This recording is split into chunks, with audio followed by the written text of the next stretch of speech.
What's up everyone and welcome back to the channel. Let's dive into our first news. Silva had a powerful moment this week as he saw himself on a UFC poster for the very first time in his career. The rising Brazilian featherweight couldn't hide his emotions as he prepared for the biggest night of his journey so far. Silva is set to headline this Saturday's Noche UFC event, stepping into the spotlight in a highly anticipated main event clash against Diego Lopes. For Silva, this marks not just another fight but a defining moment, the kind of breakthrough every fighter dreams of. During fight week, fans could feel the energy building around him, but Silva also stirred up headlines with his words outside the cage. In an interview with Full Send MMA, he didn't hold back when asked about Paulo Costa. Silva admitted, "There are some guys like Paulo Costa. I just don't like him. I can't stand him. Of course, it's not like I'm going to throw down with a guy. He's way bigger than me. He'd break me. But if it were on the street, then yeah, we'd be throwing hands." His words quickly spread, grabbing attention not only from fans but also from Costa himself. Paulo Costa, never one to shy away from verbal exchanges, wasted no time firing back on social media. He mocked Silva with sharp words, tweeting, "You little dwarf pandio, naughty little child, you're so small for me." Costa's response carried the usual mix of humor and mockery that he's known for, sparking even more conversation online.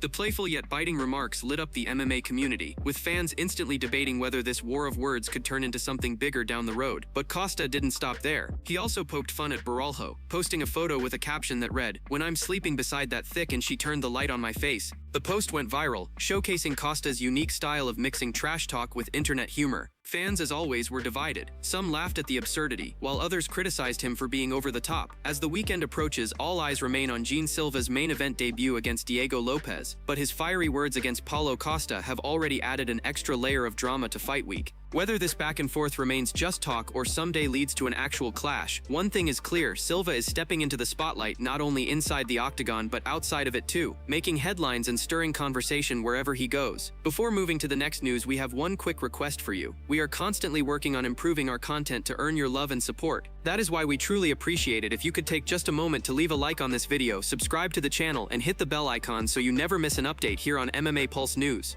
Moving on to another news, Prates has spoken out in defense of his team after the criticism that followed UFC Paris. Last Saturday was a tough night for the Fighting Nerds camp, with two of their fighters falling short on the big stage. Mauricio Ruffy suffered a submission loss to Benoit Saint Denis, while Baralho came up short in the main event against Nassourdine Imavov. The defeat sparked a wave of online backlash, and Prates, who has been proudly representing the same team, felt the need to address the negativity head-on. Speaking on the Ariel Helwani show, Prates explained that he doesn't understand why so much hate has been directed toward his teammates. In his view, the criticism is less about the actual performances and more about people simply enjoying the opportunity to tear others down. He admitted he sees a lot of people laughing and mocking after the fights, especially on Brazilian media, but for him it's something he refuses to take seriously. Prates pointed out that when people make these kinds of comments, they're not speaking from a position of accomplishment or expertise. He said, "Bro, when I see people like this, I need to see the people. And then I think that people talking about us, they are like one of the 20 peoples on the best of the world on they work. I don't think so. Okay, so I don't want to take it serious." For him, the idea that anyone outside of the top fighters in the world can mock those who are stepping inside the octagon just doesn't make sense. He emphasized that many people just like to talk, often without really understanding the sacrifices fighters go through. In Brazil especially, he's noticed some fans reacting with laughter to his teammates' losses, almost celebrating their struggles. Prates admitted that it's strange to see so many people taking joy in others' setbacks, but at the same time, he doesn't allow it to get under his skin. Instead, he chooses to focus on the positives and on the work his team continues to put in. While the sting of the losses for Ruffy and Baralho is still fresh, Prates made it clear that the Fighting Nerds are not going to let the hate bring them down. He believes the criticism is simply noise and that the team remains one of the most respected in the sport. According to him, setbacks are part of the journey, and what matters is how fighters respond, rebuild, and return stronger. For Prates, the outside chatter is just that, chatter, and the focus remains firmly on the fights ahead. Moving on to another news, Dominick Cruz has revealed a wild story from his career that shows just how much Dana White valued him during a pivotal moment for the UFC. Back in 2011, the promotion was undergoing a major shift in its broadcasting deals. UFC on vs. 6 was set to be the final event before the company made the historic move to Fox, and the card needed a big fight to close out that era. On short notice, Cruz was asked to defend his bantamweight title against Demetrius Johnson, a fight that would go down as one of the most memorable in his career. In a recent interview with Mighty Mouse, Cruz explained that he he initially needed convincing to take the fight. Having already gone through back-to-back battles with Ilia Faber, he wasn't eager to jump back into camp so quickly. But the UFC sweetened the deal in a way that few could turn down. According to Cruz, Dana White offered him a brand new Nissan GTR if he agreed to headline the card. Cruz laughed as he recalled the story, saying, "I remember I fought you, and Dana gave me a GTR for that fight. I got lucky, but I had to fight you on 1 month's notice after fighting Faber back-to-back on verses that nobody was going to watch. And they're like, all right, we'll give you a GTR if you do this." Johnson, surprised, responded by pointing out he never received anything like that during his run. The gesture highlighted just how important that fight was for the UFC at the time, as Cruz carried the bantamweight division on his shoulders, while the promotion prepared to enter a new broadcasting era. It was a rare behind-the-scenes look at how Dana White motivated fighters when the stakes were high. During the same conversation, Cruz also weighed in on the heavyweight division, and specifically the matchup between Jon Jones and Stipe Miocic. Cruz pointed out that Stipe, while a legendary champion, was also a full-time firefighter when he faced Jones, making the situation completely different from what Jones would experience against someone like Tom Aspinall. He stressed that Aspinall lives in the gym, studying tape and preparing constantly, whereas Stipe was balancing his career as a first responder alongside fighting at the highest level. Cruz said, "Think about that. Jones came back and fought a full-time firefighter. He didn't come back and fight Aspinall, who's sitting in the gym staring at Jones' tape every second of every day. It's a different thing, and I'm not hating, but it's the truth." For Cruz, these insights not only shed light on his own career but also on how context plays a huge role in the legacy of fighters. Whether it's getting a GTR for stepping up on short notice or pointing out the realities of Jones's opponents, Cruz continues to provide a unique perspective on the sport.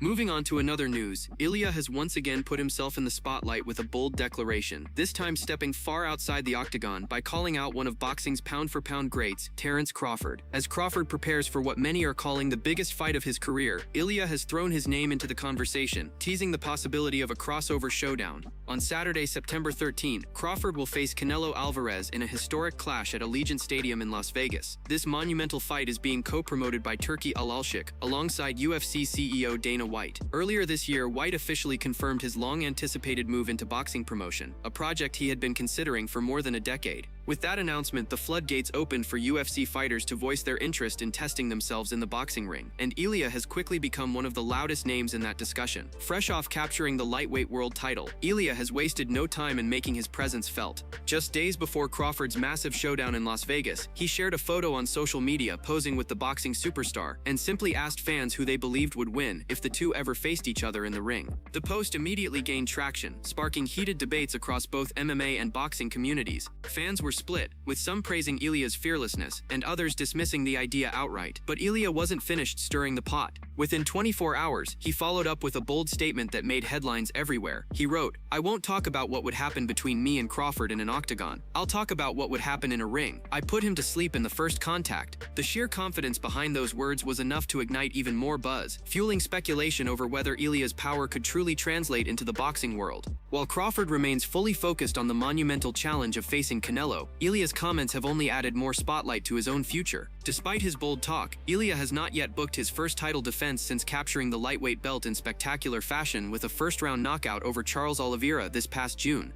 That victory shocked the MMA world and cemented Ilia's reputation as one of the most dangerous fighters in the sport. Naturally, attention has now turned to who he will face next inside the octagon. The most likely scenario, according to fans and analysts, is a showdown with number 2 ranked contender Arman. It's a matchup that has been gaining momentum, with many seeing it as one of the most exciting fights the lightweight division could offer. Both men bring high-level striking, relentless pressure, and a style that guarantees fireworks from the opening bell. Still, other possibilities cannot be ruled out. A rematch with Max Holloway at lightweight remains a strong option, considering the history and unfinished business between the two. At the same time, Justin Gaethje has made it clear that he only wants big fights at this stage of his career, putting his name firmly in the mix for Ilia's first defense. Regardless of who stands across from him, Ilia has already proven he is not just another champion, he is a fighter unafraid to call out the best across multiple sports. Whether or not he ever steps into a boxing ring with Crawford, his fearless attitude and ability to back up his words with devastating performances have made him one of the most talked about figures in combat sports today. Moving on to another news, Joe Rogan has once again stirred conversation across the MMA world with his brutally honest take on Khabib's perfect record. On a recent episode of the Joe Rogan Experience, the veteran UFC commentator explained why he doesn't believe Khabib should be considered truly undefeated. While Khabib's official record stands at 29-0, Rogan pointed to one specific fight early in his UFC career that, in his eyes, was a clear loss. That fight came against tibau back in 2012, a razor-close contest that remains one of the most hotly debated bouts in MMA history. Rogan stated that if you really study Khabib's record, there is an asterisk beside that night in Brazil. He said there's an asterisk, and that asterisk is tibau. That was a very close fight that I thought Khabib lost, but it was early in his career. It was before he won the title.